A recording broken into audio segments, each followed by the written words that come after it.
Cora Halloran dropped her 2 carpet bags on the dirt of the Thorne Creek Ranch yard and said the one thing a desperate woman was never supposed to say.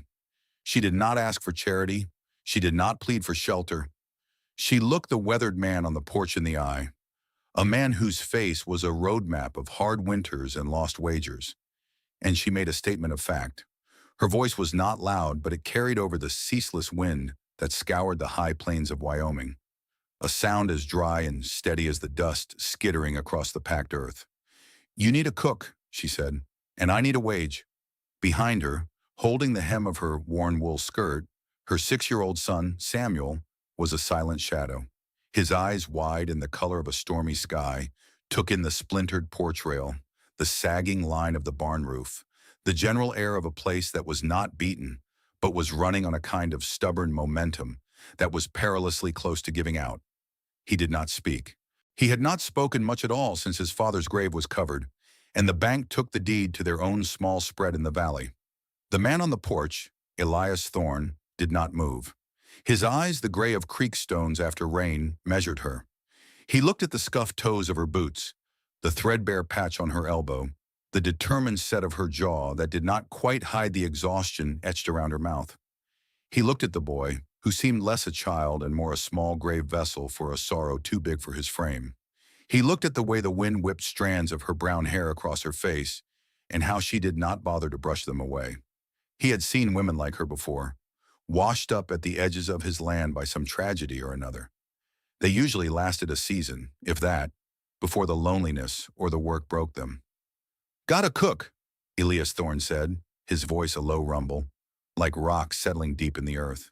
The statement hung in the air, a clear dismissal. Cora's gaze flickered to the smoke trickling from the cookhouse chimney.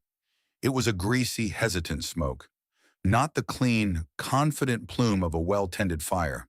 She could smell scorched bacon from 50 yards away. She knew that smell. It was the smell of a man who cooked because he had to, not because he knew how. "You have a man who burns your food," she corrected, her tone even. "I make biscuits a man would walk 5 miles for. I can stretch a side of beef to last a week and make you thank me for it. I can mend, I can keep accounts, and my son doesn't make a fuss." Elias Thorne's jaw worked, a slow, thoughtful grind. He was a man who had been alone with his ranch and his regrets for a long time. Betrayals, both from men and from nature, had taught him that hope was a dangerous currency. He had hired a drifter last month to handle the cooking. The man drank, complained, and was, at that very moment, likely asleep by the stove. It was then that the world decided to test them all. A sharp crack, like a rifle shot, echoed from the direction of the main track. A young ranch hand, a boy of no more than 18 named Billy Cates, was leading a supply wagon drawn by 2 sturdy mules. One of the mules, spooked by a rattlesnake, or perhaps just the devil himself, had shied violently. The sudden lurch had snapped the wagon's front axle clean in two. The entire vehicle canted over, spilling its precious contents into the dust. Sacks of flour, sugar, and beans burst open, a pale, tragic cloud against the hard-packed dirt. Billy swore, a raw, frustrated sound. Elias Thorne straightened up, his weariness momentarily replaced by a sharp spike of anger. Those supplies were meant to last them through the next month. It was a disaster, plain and simple. But Cora Halloran did not see a disaster. She saw a problem to be solved. Without a word to Elias, she picked up her carpet bags, set them carefully on the edge of the porch, and took her son's hand. She walked, not ran, toward the wrecked wagon. Her steps were measured, her focus absolute. She knelt in the dirt, ignoring the ruin. She scooped a handful of the spilled flour, rubbing it between her thumb and forefinger. It was dusty, yes, but the bulk of it, where the sack had split, was still clean. She looked at the burst sacks of beans, the river of sugar already attracting ants. "Billy," she said, her voice cutting through the young man's litany of curses. He looked up, startled. "Get me a clean canvas tarp from the barn, 2 of them, and every bucket you can find." "Silas," she called out, spotting an older, silent man who had been mending a harness nearby. "Can you and the boy here start picking out the larger pebbles from this flour pile? We can sift the rest." Silas, a man of few words and even fewer wasted motions, simply nodded. He looked at Elias, who gave a short, almost imperceptible jerk of his head. It was permission. It was curiosity. Cora stood up and faced Elias Thorne, who had walked over to survey the damage himself. The dust had settled on her skirt, a fine white powder. "That axle is green hickory," she said, pointing. "It was never going to hold on these roads. You need seasoned oak. My husband always used seasoned oak." She was not telling him what to do.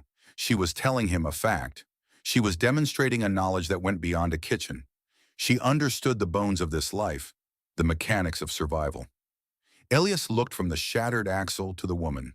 He saw the methodical way she was already organizing the salvage, the quiet authority in her voice that the men were, to his surprise, already obeying. He saw the way her son, Samuel, was now sitting beside the old hand, Silas diligently picking small stones from the white mound of flour, his small face a mask of concentration. The boy had found a purpose. Elias Thorne was a man who valued competence above all else. He had seen very little of it lately. Pity was a useless emotion in this country. Competence, however, was worth more than gold. He cleared his throat. The sound was rough. Clears throat. "The cook's name is Henderson. He's drunk. You can have his bunk. 30 days. We'll see about the wage." Cora Halloran looked at the spilled flour, a resource she was already mentally accounting for. She looked at her son, who was working silently alongside a stranger. She looked at the hard, unyielding landscape that stretched to the horizon. It was not a welcome, it was a test, a 30-day trial. "I'll need an apron," she said, "and lye soap. A lot of it." It was not the answer of a woman who had been saved. It was the answer of a woman who had just started her first day of work.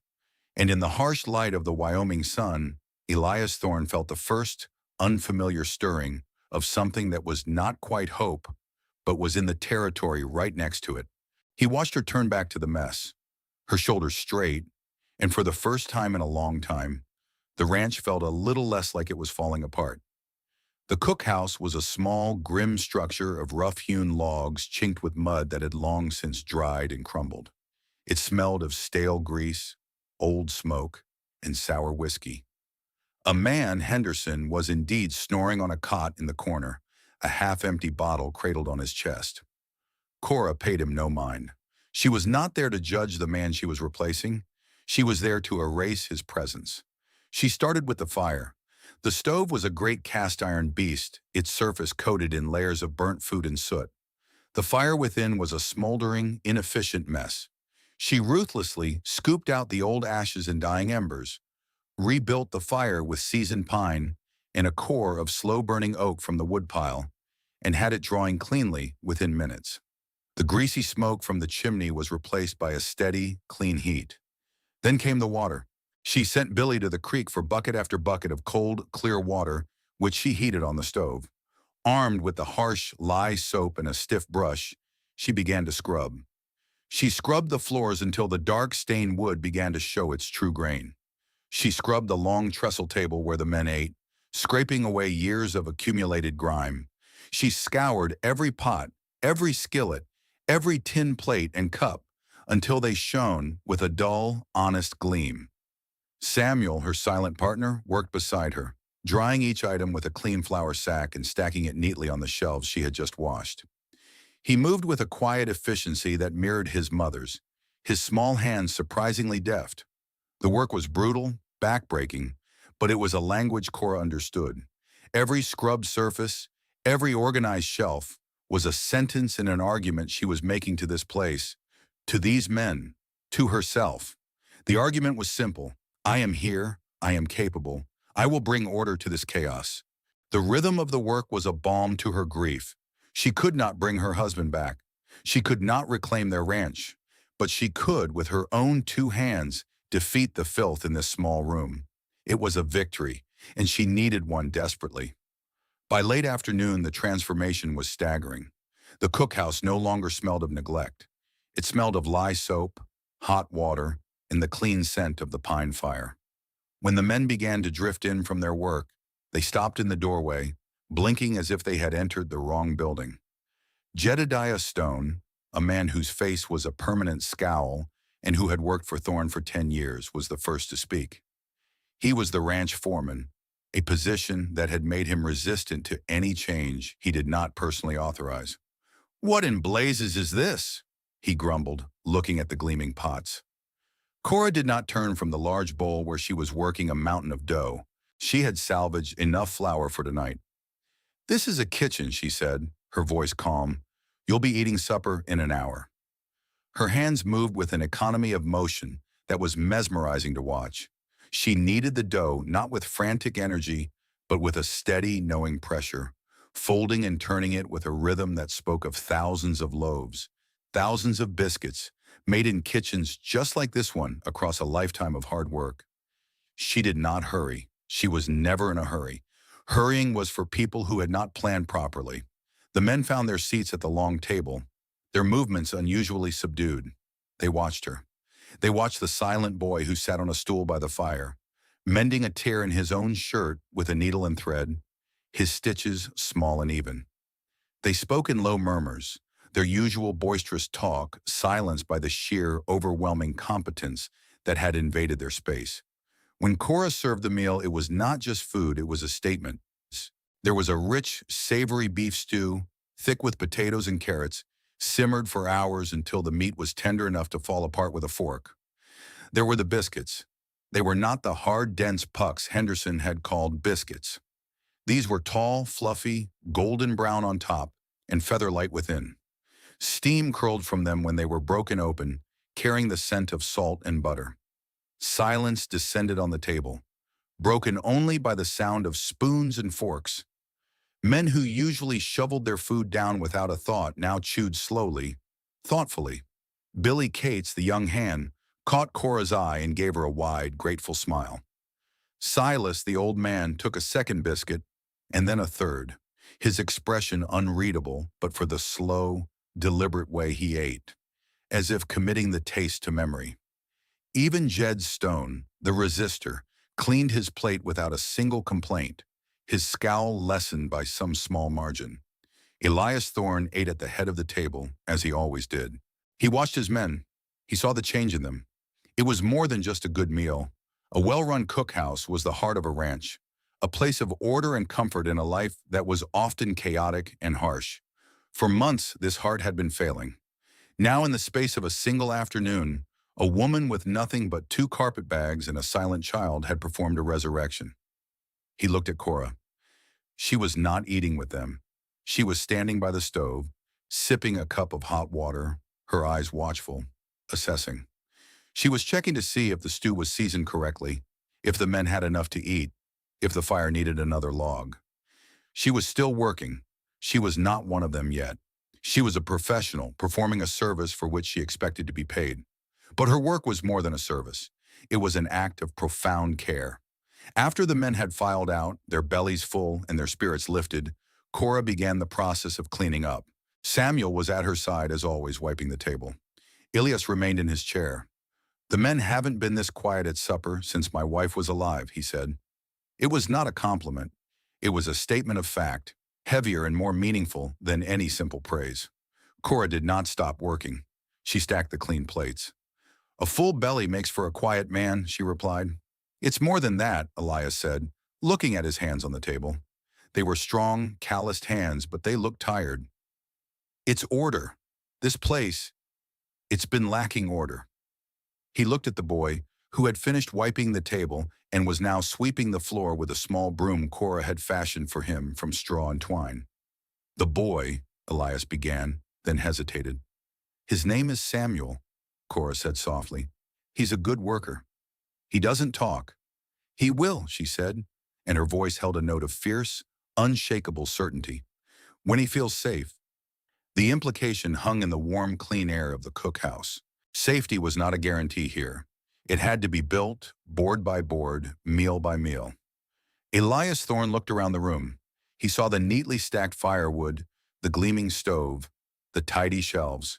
He saw the woman and her son, working together in a seamless, silent partnership. They were not just cleaning a room. They were building a fortress against the encroaching wilderness, against the chaos that was always waiting just outside the door.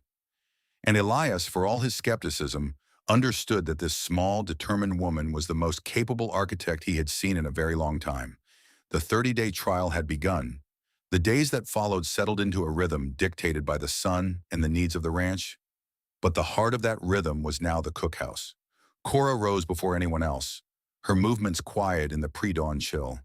The smell of coffee and frying bacon was what woke the men now. A gentle summons instead of the harsh clang of the foreman's triangle. She worked with a methodical grace that belied the difficulty of her tasks. Baking bread, rendering lard, salting pork, tending the small vegetable garden she had immediately started clearing behind the cookhouse. Each task was performed with an unhurried precision that produced remarkable results.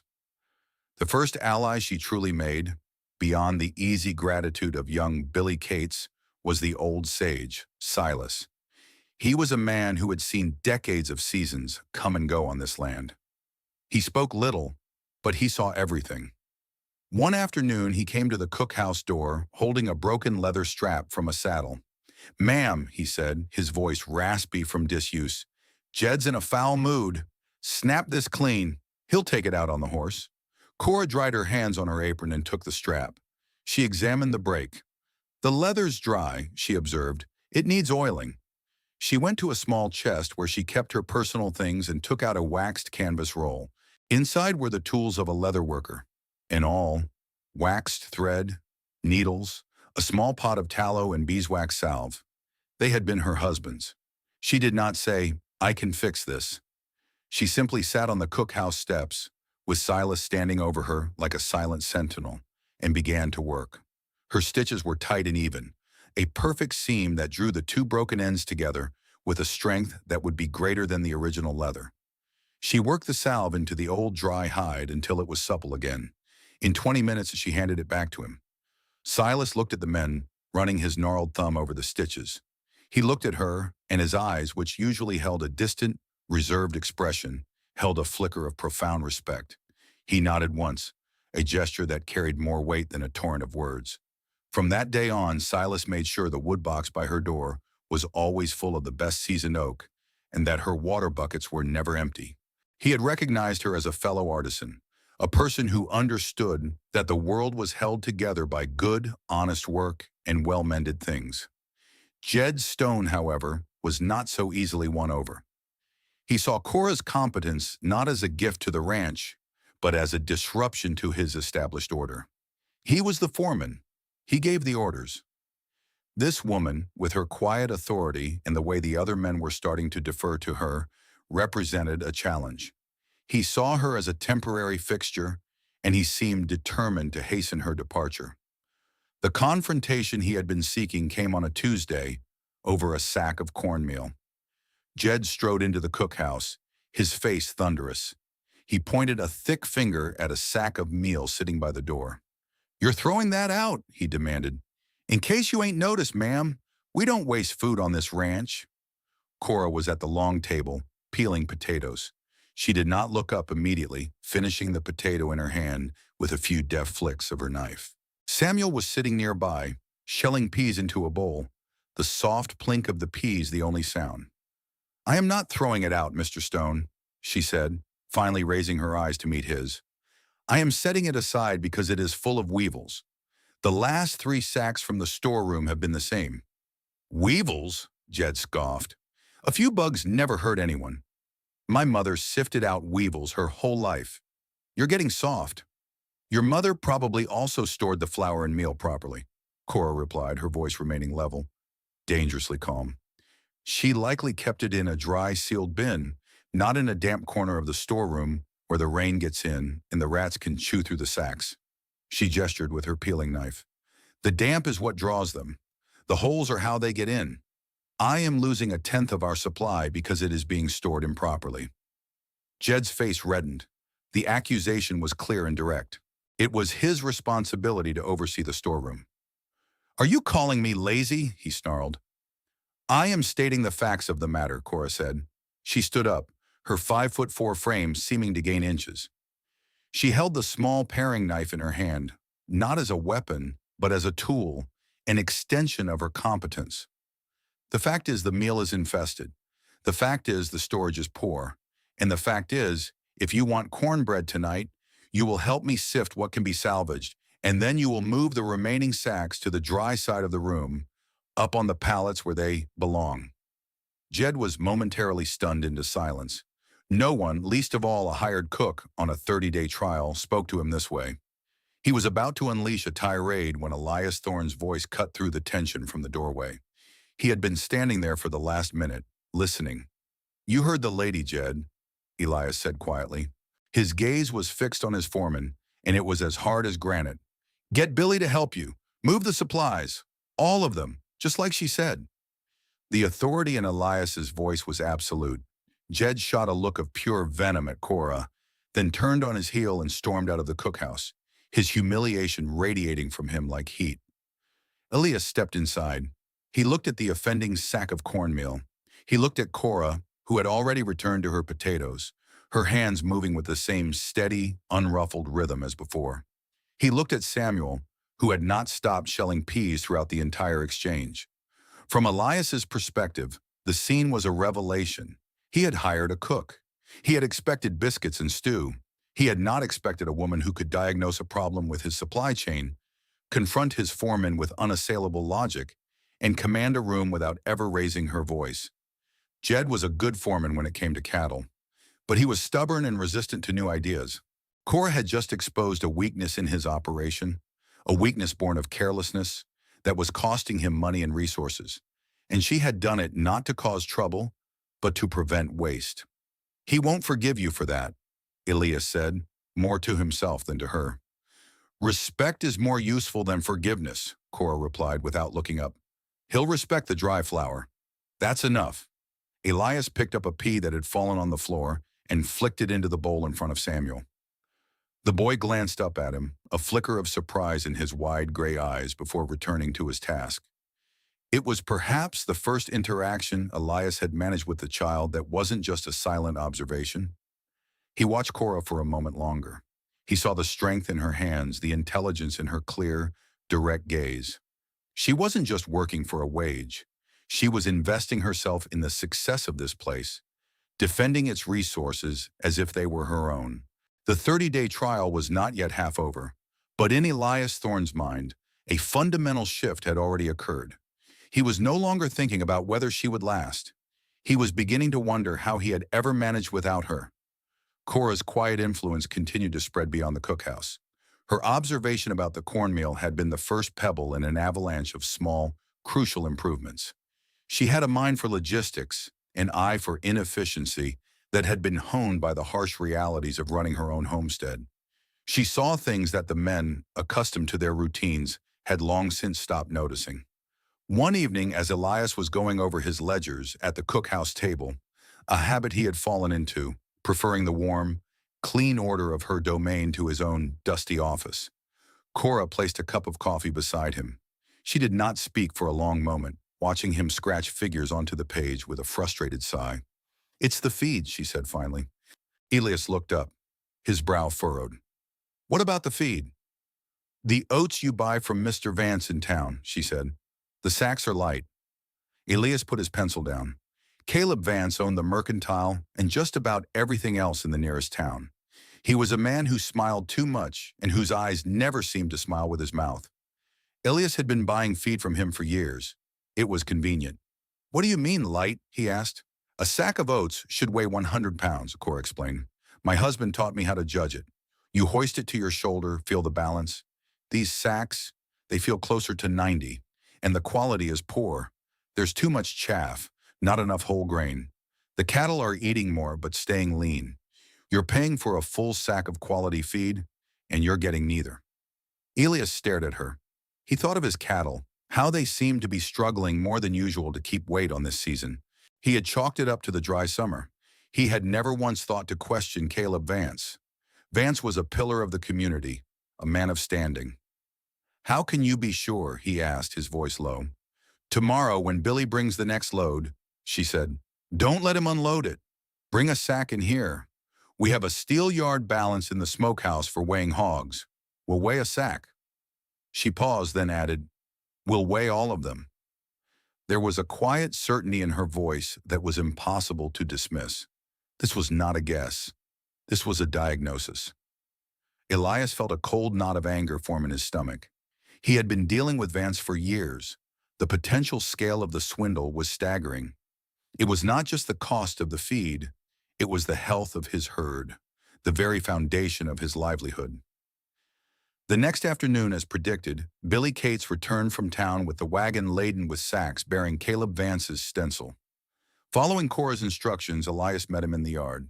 "Just one sack, Billy," Elias said, his voice grim. "Bring it to the cookhouse." Together they hauled a single bulky sack inside and hoisted it onto the large steel yard balance that Silas had cleaned and hung from a ceiling beam. Cora adjusted the peas, the small weights along the arm. The men, including a skeptical Jed, gathered to watch. The arm of the balance settled. It did not read 100 pounds. It read 89. A collective hiss of breath went through the room. They weighed a second sack, 91 pounds. A third, 88. Not a single one was the correct weight. Cora then slit one open with her paring knife and let the contents spill onto a clean canvas. She ran her fingers through it, letting the grain fall. "Look," she said, pointing. "Chaff, dust, broken kernels. This is bottom of the silo stuff. He's sweeping his floors and selling it to you as prime oats." Jed Stone, for the first time, looked at Cora with something other than resentment. He looked at the pile of substandard grain. He was a cattleman, first and foremost. He knew what healthy feed looked like, and this was not it. He was looking at a betrayal that affected his animals, the part of the ranch he cared about most. His anger at Cora was forgotten, replaced by a cold fury directed at Caleb Vance. Elias Thorne's face was a mask of stone. The trust he had placed in Vance for years had been a fool's investment. The financial implications were bad enough, but the insult, the sheer gall of the deception, was worse. It made him feel like an old man, easily cheated. But then he looked at Cora, who was calmly sweeping the spilled oats back into the sack. She had seen it. She had seen what he and all his experienced hands had missed for years. She had not done it to shame him, but to protect the ranch. That evening, the conversation at the supper table was tense. The men knew a confrontation was coming. After the meal, Elias once again sat with his ledgers, but this time Cora sat opposite him. "He's been doing this for years," Elias said, his voice flat. "I've been paying him top dollar for dust." "He assumed you weren't paying attention," Cora said. "Men like that prey on trust. They count on it." "What do you suggest I do?" he asked. It was the first time he had explicitly asked for her counsel on a matter of ranch business. The shift was momentous. She was no longer just the cook. She was an advisor. "You can't accuse him without proof beyond our own weighing," she said thoughtfully. "He'll just deny it and claim our scale is broken.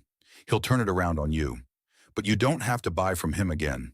There's a grist mill in Sheridan. It's a 2-day ride, but their grain is honest. My husband used to trade with them." She paused. "And when word gets around why you're taking your business elsewhere, other ranchers will start weighing their own sacks. Men like Mr. Vance don't survive the truth." It was a brilliant solution. It was not a direct testosterone-fueled confrontation, which Vance would likely win through bluster and his standing in town. It was a quiet, strategic maneuver that would dismantle his reputation and his business piece by piece. It was Cora's way, calm, intelligent, and devastatingly effective. Elias looked at the woman across the table. In the lamplight, he could see the fine lines of exhaustion around her eyes, but also the unbending strength in her posture. He remembered the day she arrived, a widow with a silent son and 2 carpet bags. He had offered her 30 days, expecting her to fail. Now he couldn't imagine this place without her clear-eyed wisdom. "Cora," he said, and the use of her first name felt significant, a boundary crossed. "My wife Eleanor, she handled the books. She had a mind for this sort of thing. Since she passed, I've just been trying to keep my head above water." It was a confession, a moment of vulnerability he had not allowed himself with anyone. He was admitting that the burden had been too heavy, that he had been failing. Cora simply nodded, accepting the confidence without comment. She reached out and gently pushed the ledger back towards him. "The first step," she said, her voice soft but firm, "is to account for what you've lost. Then you'll know exactly how much you have to gain." In that quiet moment, across the scrubbed pine of the kitchen table, a new partnership was forged. It was not one of romance, not yet, but of mutual respect and shared purpose. The ranch had a heart again in the cookhouse, but now it was beginning to get its mind back as well. The shift in the ranch's fortunes began almost immediately. Elias took Cora's advice, sending Billy and Silas on the long ride to Sheridan. They came back with a wagon full of heavy, fragrant sacks of oats, and the difference in the herd's health was noticeable within a fortnight. Word did begin to travel as Cora predicted. A quiet murmur started among the other ranchers who traded with Caleb Vance. Men started checking their loads, and the foundations of Vance's folksy, dishonest empire began to crack. Vance was not a man to take such a slight lying down. He was patient, cunning, and deeply resentful of anyone who crossed him.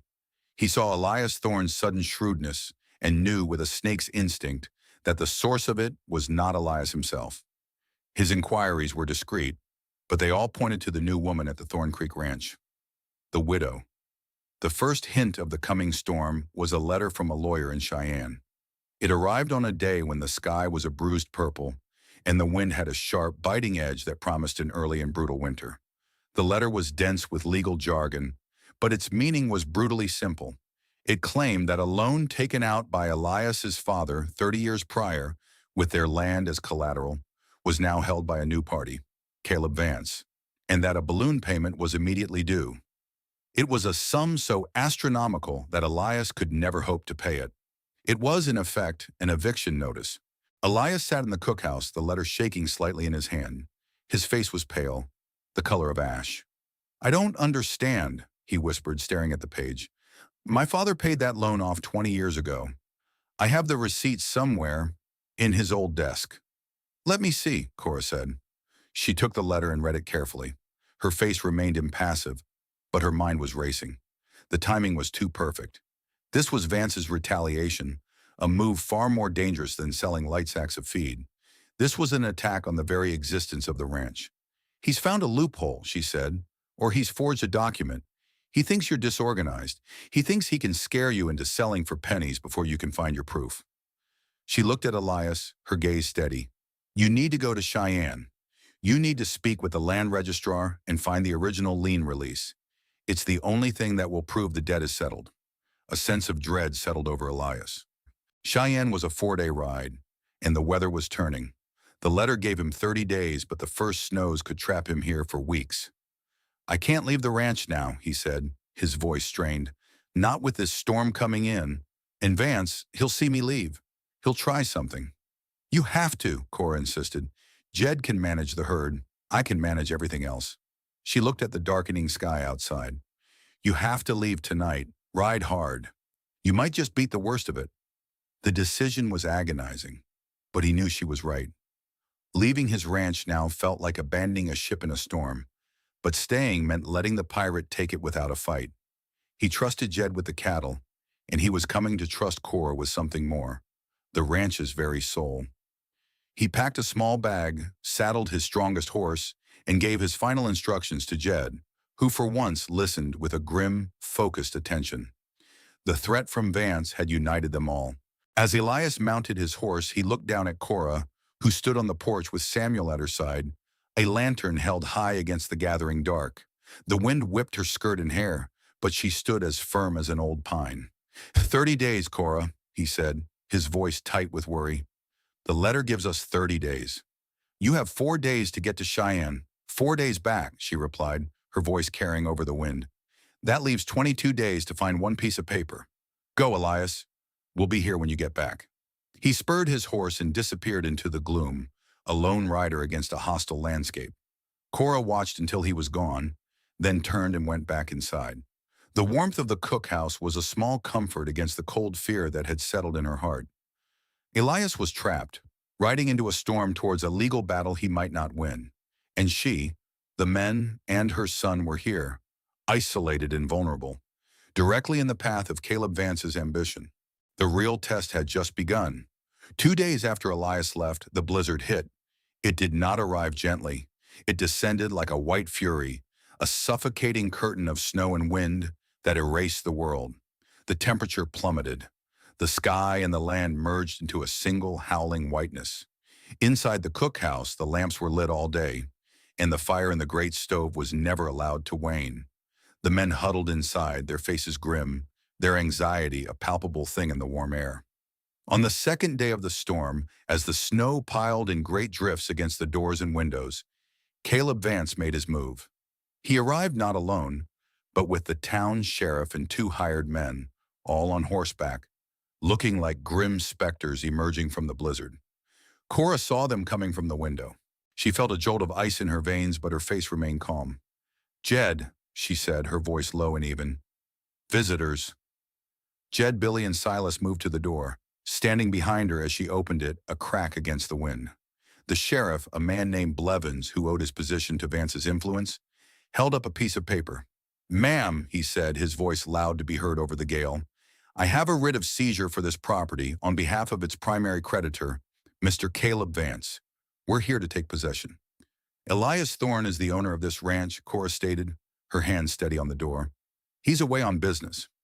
"That's his misfortune," Vance said, a smug, triumphant smile on his face. He was clearly enjoying this. "The writ is legal. The ranch is mine. Now you and your men can pack your things and leave peacefully, or Sheriff Blevins here will have to remove you by force." Jed Stone took a step forward, his hand instinctively moving towards the axe handle that was propped by the door. "You ain't setting foot on this land, Vance," he growled. Vance laughed. "Brave words, Jed, but the law is the law." He gestured to the sheriff, who looked deeply uncomfortable but began to dismount. This was the moment, the crisis, the moment when violence seemed inevitable. But Cora had not survived this long by resorting to brute force. Her weapons were knowledge and intellect. In the days after Elias had left, she had not been idle. She had gone to his office, to the old roll-top desk, where he kept his father's papers. She had not found the paid-off loan receipt. It was likely filed away in the county seat, just as she'd suspected, but she had found something else. She had spent hours reading through the original deed and water rights agreements for the Thorne Creek Ranch, documents her own late husband had taught her to understand. The law, he had always said, was a weapon if you knew how to wield it. Cora stepped forward, out onto the porch, pulling her shawl tight against the wind. The snow swirled around her. She looked directly at Sheriff Blevins, ignoring Vance completely. "Sheriff," she said, her voice clear and strong, "you are aware of the riparian doctrine as it applies to water rights in this territory, are you not?" The sheriff stopped, confused. "Ma'am?"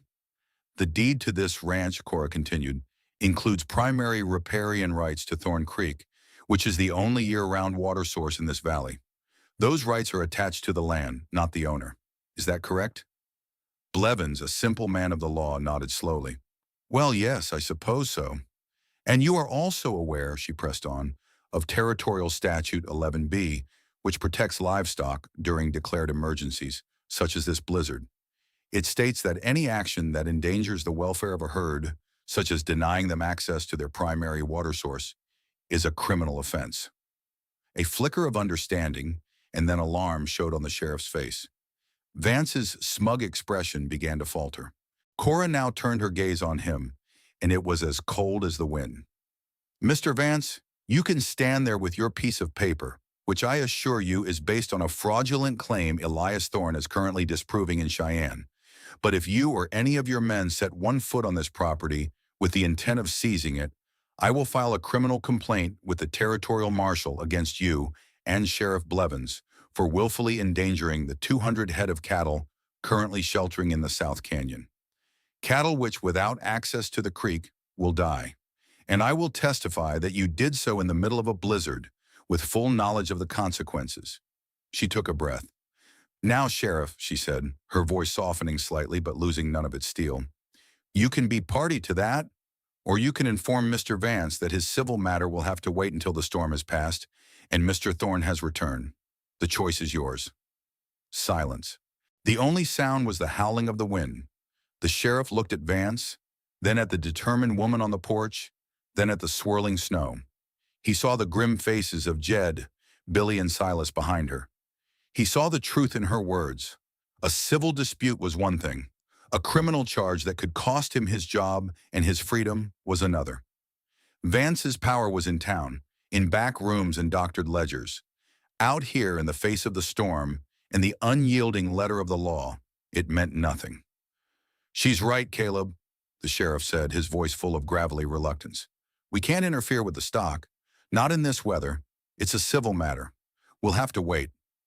Caleb Vance's face was a mask of pure, unadulterated fury. He had been outmaneuvered. He had been beaten, not by a man with a gun, but by a woman with a book.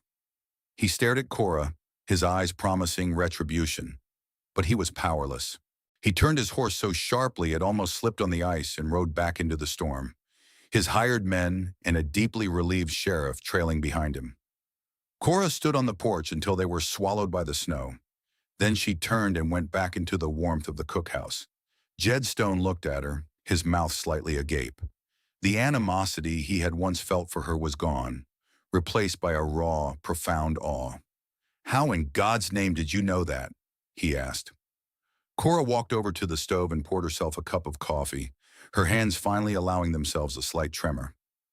"My husband always said you can't just own land," she said quietly, looking into the dark liquid. "You have to understand it. The law is part of the land." She had not just saved the ranch for a day. She had taken charge. She had met the enemy and defeated him with her mind. In the heart of the blizzard, surrounded by men who had once doubted her, Cora Halloran had proven that she was not just a cook, not just a survivor, but the unshakable pillar around which this entire ranch now stood. The men looked at her, then at each other. They were not waiting for Elias to return anymore. They were following her. The blizzard raged for 3 more days. Under Cora's calm direction, the ranch held fast. She organized the men into shifts to ensure the cattle in the sheltered canyon had feed and that a path to the creek was kept clear. She managed their dwindling supplies with a meticulous hand, ensuring everyone was warm and well fed. The cookhouse became the command center, a bastion of warmth and order against the white chaos outside. The men, now fully her allies, worked without complaint, their respect for her cemented into something solid and permanent. Jed Stone, in a quiet act of capitulation, began referring to her as "ma'am" without a trace of sarcasm, his tone holding the same deference he usually reserved only for Elias. When the storm finally broke, it left behind a world transformed. The sky was a brilliant, aching blue and the snow lay in immense, sculpted drifts, sparkling under a cold sun. The silence was profound. 2 days later, a rider was spotted on the horizon, a dark speck moving slowly across the vast expanse of white. It was Elias. He looked gaunt and exhausted, his face chapped raw by the wind. But as he rode into the yard, his eyes were not on the mountains of snow, but on the signs of order. He saw the cleared paths, the plume of clean smoke from the cookhouse chimney, the cattle lowing contentedly in the canyon below. He saw his men, healthy and in good spirits, working to dig out the barn. He saw a ranch that had not just survived a catastrophe, but had weathered it with a calm competence that spoke of new leadership. He dismounted stiffly and handed the reins to Billy. He walked toward the cookhouse, his steps heavy. Cora met him on the porch. She was holding a steaming mug of coffee. She simply handed it to him. "You look tired," she said. Elias wrapped his cold hands around the mug, the warmth a shock to his system. He looked at her, then at his ranch, then back at her. "Vance came, didn't he?" It wasn't a question. "He did," Cora said. "The sheriff was with him. They left." The simple finality of her statement was more powerful than any detailed explanation. Jed and Silas came over, and in a few terse sentences, they told Elias what had happened. They told him about the writ, the blizzard, and how Cora had faced down Vance and the law with nothing but words. They spoke of her knowledge of water rights and territorial statutes, their voices filled with an admiration that bordered on reverence. Elias listened, his expression unreadable. He looked at Cora, who was now checking a pot on the stove as if she had not just single-handedly saved his home. He had ridden to Cheyenne and back, fighting the storm and the bureaucracy, and had returned with the legal document that proved his ownership, a brittle piece of paper that had cost him dearly in time and energy. He had come back ready for a fight, only to find that the war had already been fought and won in his absence. It was a humbling realization.